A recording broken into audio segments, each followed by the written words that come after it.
So hello everyone, today in this audio class we will discuss the 20 most important interview questions that can be asked in the PGT KVS NVS interview from the chapter Mineral Resources of India, chapter 5 from the book India, People and Economy, textbook NCERT for class 12. So let's get started with the question number 1.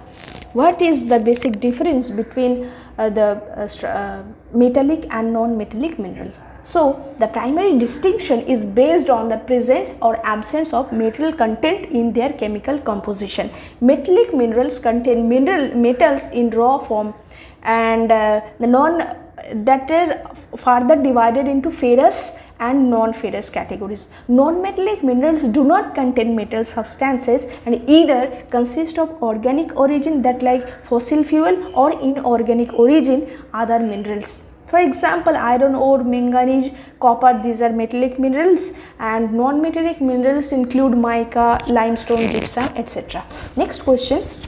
Building on your definition, how do ferrous and non-ferrous metallic minerals differ regarding their industrial utility? So, ferrous minerals contain iron and form the metallurgical backbone for the development of metallurgical and heavy machine building industries in India.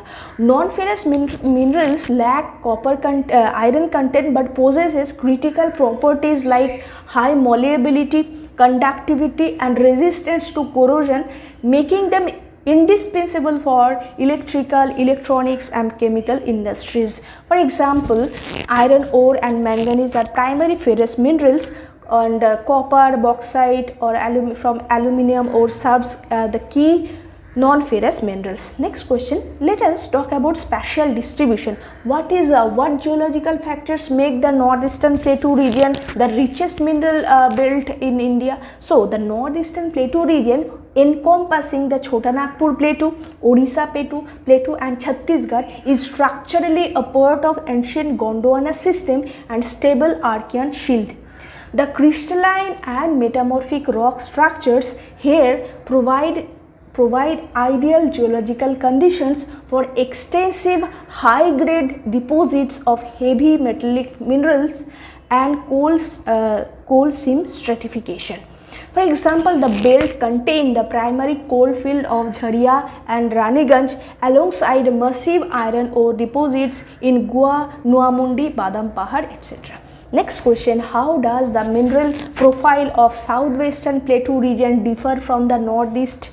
So, while the northeastern plateau is dominated by metallurgical coal and heavy ferrous ores, the southwestern plateau extending over Karnataka, Goa and parts of Tamil Nadu lacks high-grade power resources like bituminous coal. Instead, it is characterized by extensive high-grade iron ore reserves, bauxite and specialized non-metallic deposits like monazite sand.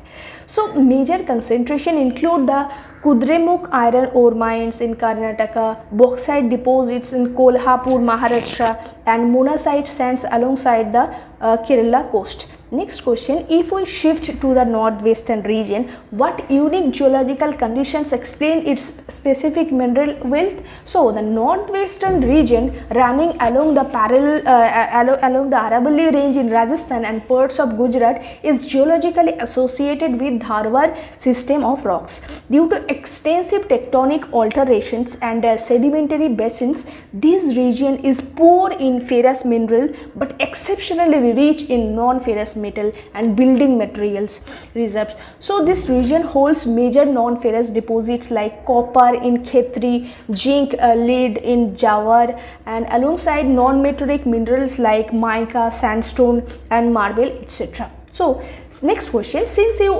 mentioned Khetri, let's discuss copper. Why is India critically deficient in non-ferrous copper and where are its primary mines? So, India is geologically disadvantaged regarding copper reserves. Our deposits are low grade, highly scattered and deeply embedded in complex rock formation, forcing the country to rely heavily on imports.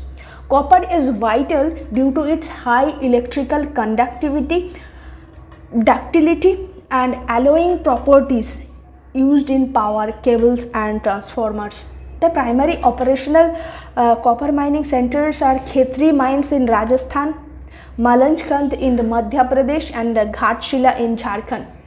Next question, mica is another critical mineral mentioned in the text. What makes Indian mica globally significant, and where is it distributed? So mica is a non-metallic mineral that can be easily split into very thin, tough and flexible sheets. It possesses high dielectric strength, low power factor and excellent insulating properties, making it essential for electrical and electronic industries. India historically dominated global supply due to its high quality clear sheets.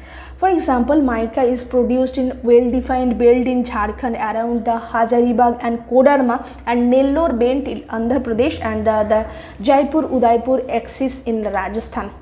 Next question, let's transition to energy resources.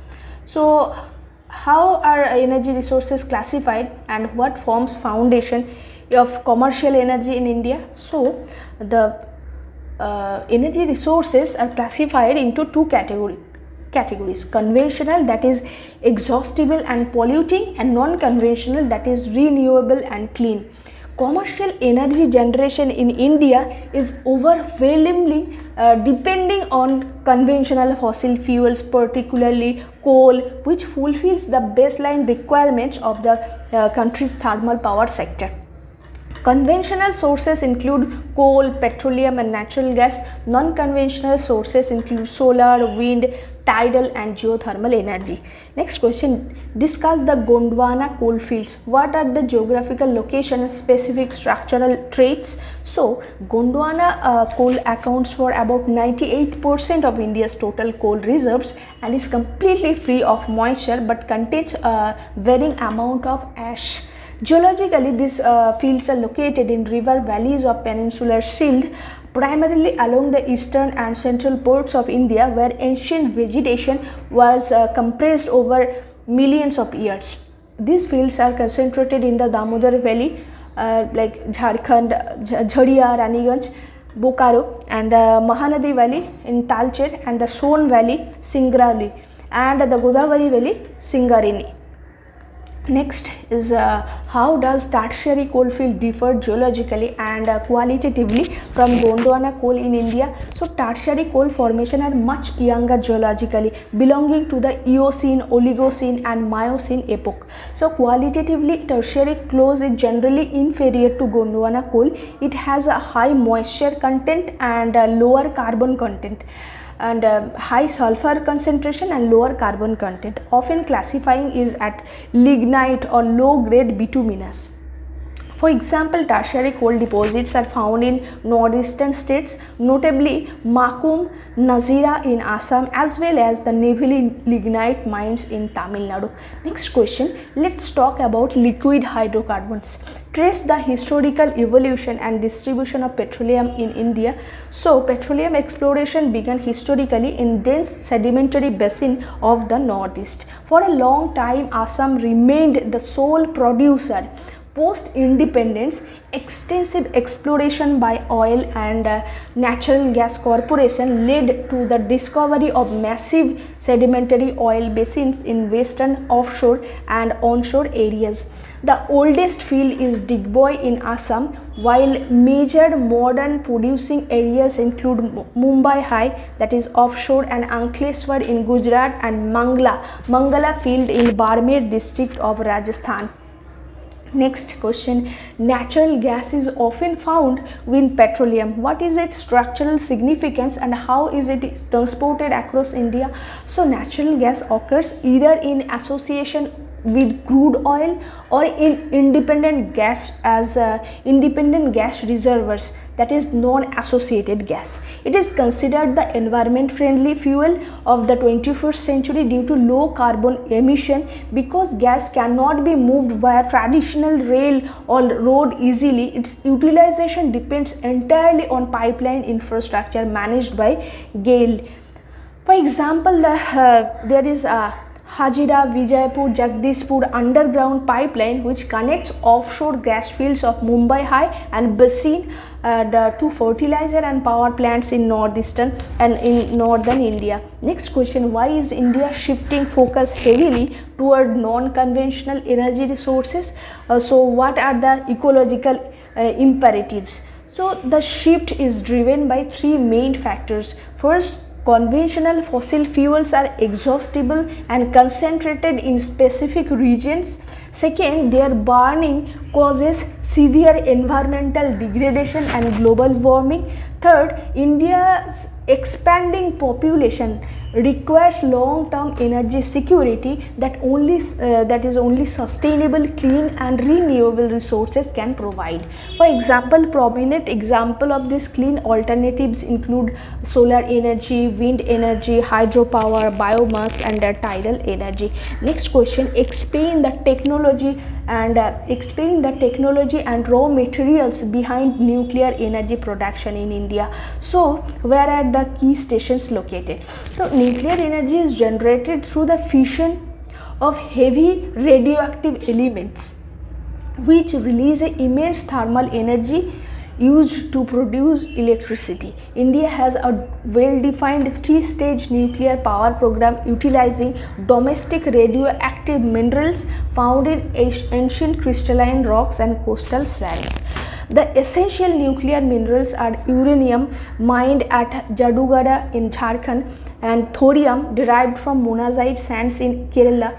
Key stations include Tarapur in Maharashtra, Rawandhat in Rajasthan, Kalpakkam in Tamil Nadu and Narora in Uttar Pradesh. Next question, India is said to have immense potential for solar energy. What geographical factors support this and name a key project? So India is a tropical country located mostly in the lower latitudes, ensuring it receives high solar insolation with more than 300 clear sunny days a year.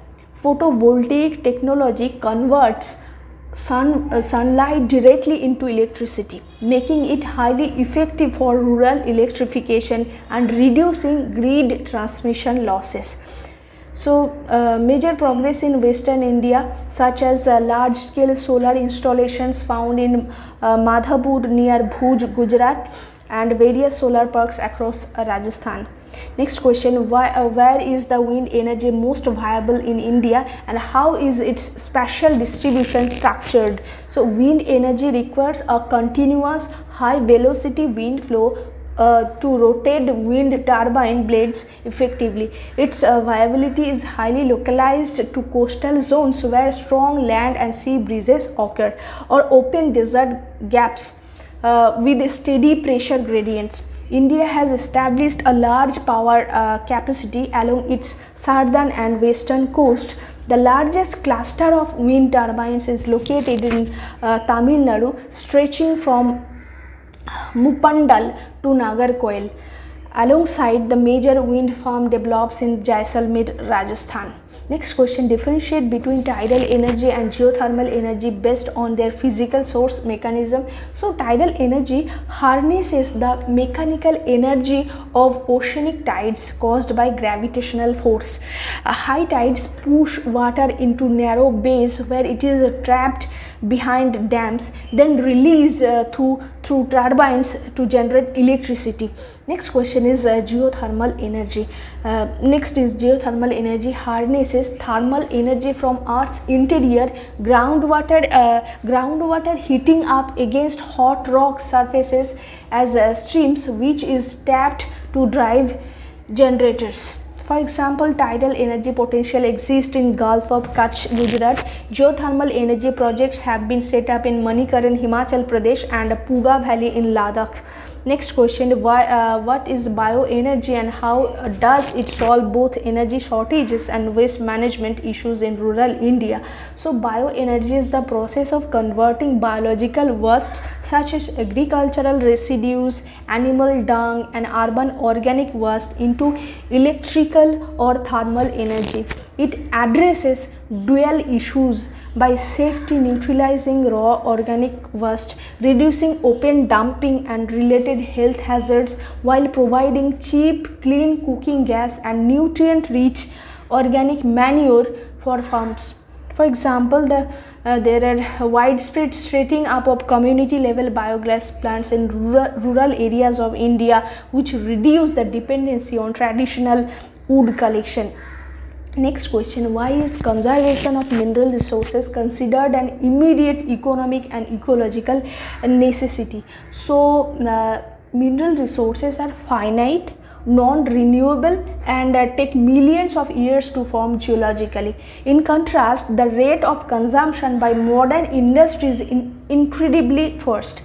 Continued rapid exploitation leads to depletion of high-grade ores, forcing costlier extraction of low-grade options, while mining activities cause widespread deforestation and habitat destruction.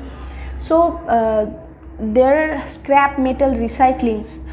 These are sustainable methods, the development of cheap substitutes, and using renewable energy to prolong the life of our national mineral reserves. So next question, and this is the last question for today. To conclude, how do national mineral policy and technological advancement alter the conservation blueprint of India? So the national mineral policy emphasizes sustainable mining, zero waste extraction, and strict environmental accountability. Technological advancement assists conservation by creating efficient processing methods that allow low-grade ores to be used economically, reducing raw material waste and promoting the reuse of industrial scrap.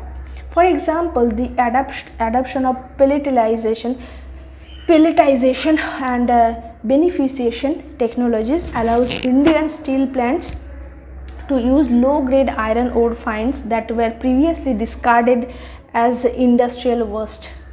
So thanks for listening. Keep listening for further audio classes. Thank you.